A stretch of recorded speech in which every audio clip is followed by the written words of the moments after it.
Hello दोस्तों, welcome to let's crack it. और भाई, जैसा कि आप लोगों को पता है कि एक नया इनिशिएटिव जो जापान की सरकार है, जो अबे गवर्नमेंट जो है, उन्होंने लॉन्च किया है और इसमें इनवाइट किया है ऑस्ट्रेलिया को और इंडिया को इसमें इनवाइट किया है। तो अभी एक ट्राईलेटरल ग्रुप बन चुका है और इसका नाम रखा गया है सप्लाई चेन रेजिलियंस इनिशिएटिव। क्या है इनिशिएटिव, कैसे है, क्यों है, वो सब डिस्कस करेंगे। क्या फ़ायदे इंडिया को होने वाले हैं, तो बहुत कुछ है डिस्कस करने को। वीडियो को ध्यान से देखिएगा और चैनल को सब्सक्राइब कर लीजिएगा। लेट्स क्रैक इट, ऐसी और वीडियोस आपको चैनल पे मिल जाएंगी। तो डिस्कशन स्टार्ट करते हैं। देखिए, इशू क्या हुआ कि कोविड-19 आया, फिर इंडिया और चाइना का ट्रेड वॉर।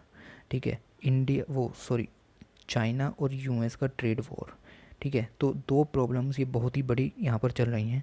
ये थ्रेटन करती हैं सप्लाई चेन को एंड एक्चुअली कोजिंग बोटलनेक। ठीक है, क्या होता है कि जैसे ये आया कोविड-19, तो चाइना से जितना भी इंपोर्ट होना था सामान, वो सब बंद हो गया। तो दूसरे देशों को टेंशन हुई जो चाइना पर हाईली डिपेंडेंट थे। तो ये इस जो ये मकसद है, इसका यही मकसद है कि जो कंट्री जिससे हम इंपोर्ट करते हैं उन कंट्रीज़ का डाइवर्सिफिकेशन किया जाए। एक कंट्री पर डिपेंडेंट न रह करके अलग अलग कंट्री पर डिपेंड रहा जाए। तो जापान ने ये आइडिया दिया। Japan has mooted the supply chain resilience initiative trilateral approach. India, Australia और Japan approach to trade with India and Australia as the two other partners. The initiative is the strategy state. अभी strategy बनाई गई है और अगर ये successful रहा तो उसमें और भी पार्टिसिपेंट्स ऐड हो सकते हैं। ठीक है, देखते हैं कि इसका मतलब क्या है।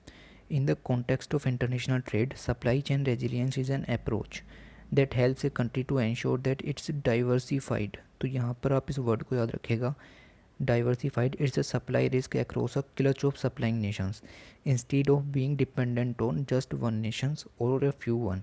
ठीक है, हम मान लो कि हम चाइना से ही अपना 50% जो चीज़ें हैं वो इंपोर्ट करने लगे और मान लो कि चाइना में वॉर छिड़ गई या कुछ ऐसा एक्ट ऑफ कोड हो गया, तो चाइना पूरा शट डाउन हो जाएगा। तो हमारे जो इंपोर्ट्स हैं वो सारे ख़त्म। जो 50% सामान हमारा बाहर से आता था चाइना से, वो आना बंद हो जाएगा। अब हमें किसी और दूसरे देश से ट्राई करना पड़ेगा, तो उस सब में टाइम लगेगा और वो गैप में आप अपने इंपोर्ट्स नहीं भर सकते। तो एक कंट्री पर डिपेंडेंट ना रह करके आपको 5-6 कंट्रीज़ पर डिपेंडेंट रहना चाहिए। मल्टीपल डाइवर्सिटी आपको यहाँ पर दिखानी है।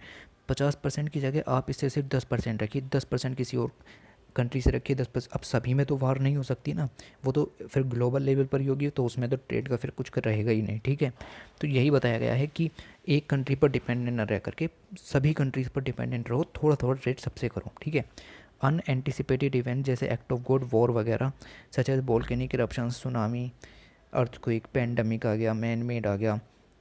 ठीक है, आर्म कन्फ्लिक्ट हो गया जैसे वेस्ट एशिया वगैरह, इसराइल वगैरह, पूरा बंद हो जाता है। डेट डिसरप्ट सप्लाईज़ ख़त्म हो जाती हैं उस कंट्री से और ट्रेड रुक जाते हैं, इम्पैक्ट करते हैं economic activity of the destination country. जैसे हम मंगा रहे हैं चाइना से 50% सामान, चाइना बंद पेंडेमिक के कारण, तो इंडिया में आने वाला सामान बंद, प्रोडक्शन ख़त्म, इकोनॉमिक एक्टिविटीज़ ख़त्म। ठीक है, तो ये एक आइडिया जापान ने सुझाया। तो जापान का क्या कहना है, what is the Japan proposing. It is significant that Japan ने हमें लिया, इंडिया को, ऑस्ट्रेलिया को, अच्छी बात है।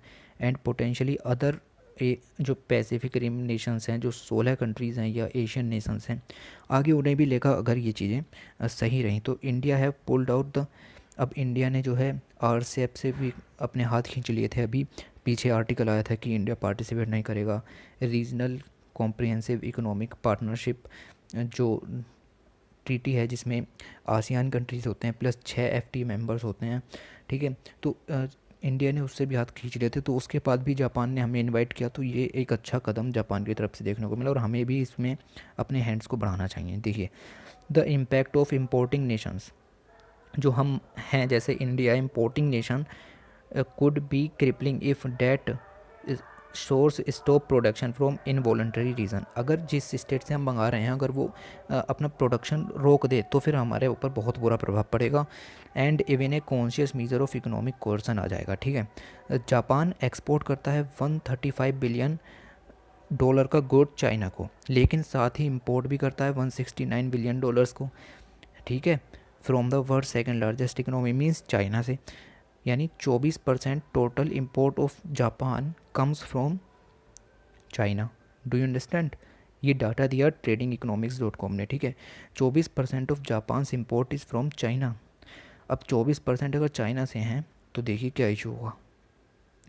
क्या क्या मंगाता है जापान, वो हमारे लिए ज़रूरी नहीं है, फिर भी न्यूक्लियर रिएक्टर्स हैं, इलेक्ट्रॉनिक गियर्स हैं, बॉयलर्स हैं, ये सब जापान में इंपोर्ट किए जाते हैं चाइना के द्वारा, ठीक है।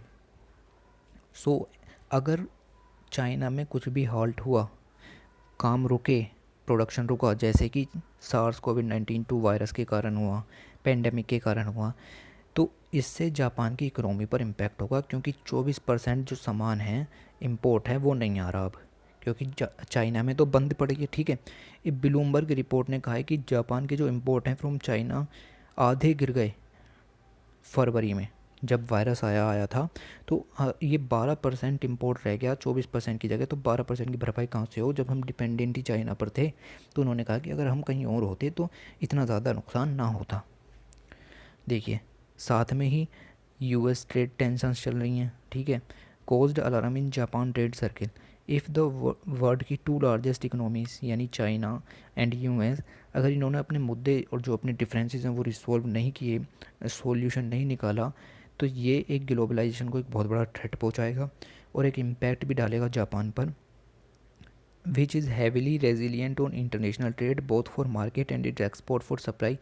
और ऑयल से लेकर के आयरन ओरे तक हर चीज़ पर असर पड़ेगा अगर इन्होंने अपने मुद्दे सोल्व नहीं किए। और जापान तो डिपेंडेंट भी है यूएस पर और चाइना पर, ठीक है। चाइना को ये सामान भेजता भी है, लेकिन उससे ज़्यादा तो ये मंगाता है, ठीक है। तो यहाँ पर ये मुद्दा यहाँ पर दिखाया गया। अब देखिए what is likely to have whisper Japan to. अब जापान ने इंडिया को क्यों बुलाया, ठीक है। जापान 4th लार्जेस्ट इन्वेस्टर है इंडिया में। एफडीआई 33.5 बिलियन डॉलर्स का एफडीआई 20 सालों के अंदर इंडिया में जापान की तरफ से आया है। लगभग 7.2% जो है इनफ्लो इंडिया में हुआ है, ठीक है। जापान चौथा जो इन्वेस्टर है, वो लार्जेस्ट इन्वेस्टर है, और 7.2% इस टोटल इन्वेस्ट इसने किया है, ठीक है।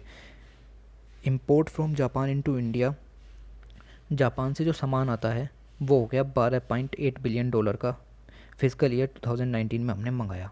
लेकिन साथ ही जो हमने वहाँ वापस भेजा, जो एक्सपोर्ट किया, वो था 5 बिलियन डॉलर का, ठीक है। यानी कि ये 8 बिलियन डॉलर का जो गैप रह गया बीच में, ठीक है। अब ये एक अच्छा खासा गैप है और ये फिजिकल डेफिसिट आपको यहाँ पर देखने को मिला। अब यहाँ पर और भी देखें क्या चीज़ लिखी हुई है। लगभग 1400 जैपनीज़ कंपनीज़ इंडिया में ऑपरेट करती हैं, और इसके डीप, और इससे क्या पता चलता है कि हमारे जो ट्रेड रिलेशनशिप हैं वो काफ़ी डीप हैं, ठीक है। तो इसीलिए इंडिया को जो है यहाँ पर इनवाइट किया गया है, क्योंकि इंडिया एक अच्छी खासी डेमोक्रेसी है, वो एक अच्छे खासी इकोनॉमिक एक्टिविटी के रूप में जो देखी जाती है, अच्छी इकोनॉमिक अपॉर्चुनिटीज़ यहाँ पर हैं। अब ऑस्ट्रेलिया को क्यों बुलाया गया और क्या मकसद था, ऑस्ट्रेलिया क्या कह रहा है। ऑस्ट्रेलिया, जापान और इंडिया ये पहले से ही क्वाड के जो मेंबर्स हैं, उसमें यूएस भी है, तो क्वाड में 4 मेंबर्स हैं, ठीक है। India, Australia, Japan, US. Media reports indicate that China has been Australia's largest trading partner. तो अब तक चाइना ऑस्ट्रेलिया का सबसे बड़ा लार्जेस्ट। अब तीनों में देखिए, तीनों में क्या चीज़ कॉमन है, 24% जापान इंपोर्ट करता है, हम कुछ कम इंपोर्ट नहीं करते चाइना से, बहुत ज़्यादा हैवीली डिपेंडेंट है हम चाइना के ऊपर। ऑस्ट्रेलिया भी चाइना के ऊपर डिपेंडेंट है। तो चाइना की मोनोपोली को तोड़ने के लिए भी ये चीज़ ज़रूरी है। And that is count for 32.6% of Australia's export China से होते हैं, ठीक है। विद आयरन और कोल, गैस, ठीक है, एशिया लार्जेस्ट इकनॉमी से ये सब भेजा जाता है। But relation including trade now have been deteriorating. और अब जो है रिलेशंस जो है थोड़े से ख़त्म हो रहे हैं ऑस्ट्रेलिया और चाइना के बीच में। क्यों रिलेशंस ख़त्म हो रहे हैं? चाइना ने बैन कर दिया ऑस्ट्रेलिया की फर्म्स को कि अब चाइना में बीफ नहीं बिकेगा, तो ठीक है, अच्छी बात हैं। और इम्पोर्ट भी लेविट कर दिए, जो टैरिफ्स होते हैं उन पर जो चार्जेस हैं वो भी बढ़ा दिए। चाइना की जो एजुकेशन मिनिस्ट्री है उसने स्टूडेंट्स को भी मना किया कि ऑस्ट्रेलिया के स्टूडेंट्स नहीं आ सकते। और रेसिज्म जो वहाँ पर राइज़ होने लगा चाइना के अंदर ऑस्ट्रेलिया के ख़िलाफ़। और टूरिस्ट, मिनिस्ट्री ऑफ टूरिस्ट ने भी इस तरह की जो रेसिस्ट इंसिडेंट्स की जो खबरें हैं वो लागू की कि no mean travel to Australia, ना ही कोई ऑस्ट्रेलिया जाएगा, ना ही ऑस्ट्रेलिया से यहाँ कोई आएगा ट्रैवल के लिए और एजुकेशन के लिए, क्योंकि यहाँ रेसिज्म का जो खतरा है वो बहुत ज़्यादा हो गया है। और फिर अगला जो वायरस भी चाइना में ही जो सबसे पहले देखा गया, इससे ऑस्ट्रेलिया और ज़्यादा खफा है। ठीक है, अब इंडिया को क्या हुआ, फ़ायदा हुआ, नुकसान हुआ? तो एक तो हमारी बॉर्डर टेंशन ही बहुत हैं चाइना के साथ। पॉपुलस एशियन कंट्रीज़ नाइबर है चाइना ही है। Partner such as Japan have sense that, Japan को पता चला कि India is ready to dialogue and alternative supply chain, कि इंडिया को अगर इंक्लूड करेंगे तो ये एक अच्छा साधन होगा, क्योंकि इंडिया की इकोनॉमिक ग्रोथ काफ़ी अच्छी रही है। ठीक है, earlier India would have been little to oversight antagonist China, और अब चाइना के साथ काफ़ी ज़्यादा टेंशन्स इंडिया की हो गई हैं, तो ये एक अच्छा पार्टनर यहाँ पर रहेगा। अब ये देखिए, अब हम क्या कर सकते हैं, but an international push suddenly करते चाइना वुड बी इम्प्रैक्टिकल। अगर हमने चाइना से अपने जो इम्पोर्ट्स हैं वो ख़त्म किए तो ये भैया हमारे लिए अच्छा नहीं होगा। क्यों अच्छा नहीं होगा? क्योंकि हम चाइना से इम्पोर्ट करते हैं बहुत कुछ। China share to import into India in 2018 stood at 14.5%। जो सामान है वो हमारा चाइना से आता है, 2018 की बात हो रही है।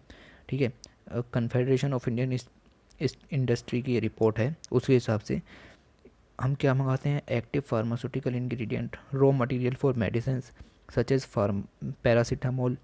India is fully dependent on China. India China के ऊपर फुल्ली डिपेंडेंट है इन मामलों में। बात समझ में आ रही है आपको? इलेक्ट्रॉनिक्स में हम चाइना से 45% तक इलेक्ट्रॉनिक्स का सामान मंगाते हैं। ठीक है, तो ये 2018 का डाटा है, 2020 में डाटा बदलेगा क्योंकि टेंशन अभी शुरू हुई हैं। ठीक है, तो ये आप देखना किस चीज़ में हम कितने ज़्यादा हैविली डिपेंडेंट हैं। ठीक है, आगे देखिए, तो हम एकदम से इस चीज़ को रोक नहीं सकते सप्लाई को। Chinese supply dominate segments of the Indian economy. अब चाइनीज़ के जो आइटम्स हैं वो आपको पता ही है, हर मार्केट में भरे पड़े हैं। Sectors have been impacted by supply chain issuing arising out of the pandemic include, तो pharmaceuticals, automotive part, electronic, shipping, chemical and textile बहुत ज़्यादा हर्ट होंगे। अगर हमने जैसे कि पेंडेमिक हुआ तो उसमें भी हमें दिखाई दिया कि हमें कितनी दिक्कतें आई, और अगर हम इंपोर्ट्स जानबूझ करके रोकेंगे तो उसमें और ज़्यादा दिक्कत आने वाली है। हाँ, धीरे धीरे कट कर सकते हैं। Over time if India enhance self reliance और works with exporting nations other than China, it could build resilience into the economy supply network। तो इंडिया को सेल्फ रिलायंस बनाने के लिए, ठीक है, चाइना से अलग और दूसरे देशों की ज़रूरत तो पड़ेगी, और इसी चीज़ को कहा गया diversification of the importing countries.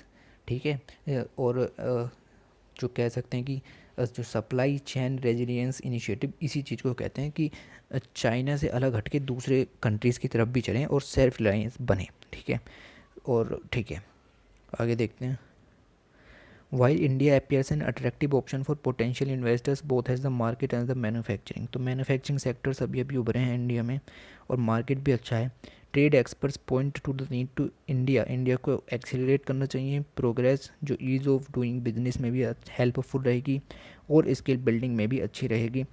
Tax incentives देने चाहिए as the one recently announce to compete the like of the Vietnam, जैसा कि अभी अभी वियतनाम ने किया और फिलीपींस ने किया।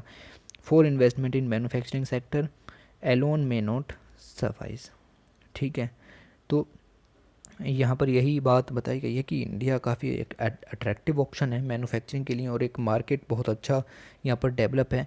तो ईज़ ऑफ डूइंग बिजनेस के लिए टैक्स इंसेंटिव दीजिए, और जो एफडीआई वगैरह होता है और प्राइवेट इन्वेस्टर्स होते हैं उनके लिए भी कुछ अच्छा जो करना होगा। तो ये इंडिया का इंटरेस्ट है कि डाइवर्सिफिकेशन इंडिया को करना चाहिए, और चाइना पर जो फार्मास्यूटिकल्स के लिए हम वेरी डिपेंडेंट हैं उसको कम करना चाहिए। तो ये जो था आपका वो पूरा इशू था कि क्या था ये सप्लाई चेन रेजिलियंस इनिशिएटिव, जो जापान का जो इनिशिएटिव था, इसमें इंडिया और ऑस्ट्रेलिया को इंक्लूड किया गया। आगे ये और भी कंट्रीज़ इंक्लूड हो सकती हैं, लेकिन फ़िलहाल इतनी हैं। तो होप करते हैं कि आपको ये इशू समझ में आ गया होगा।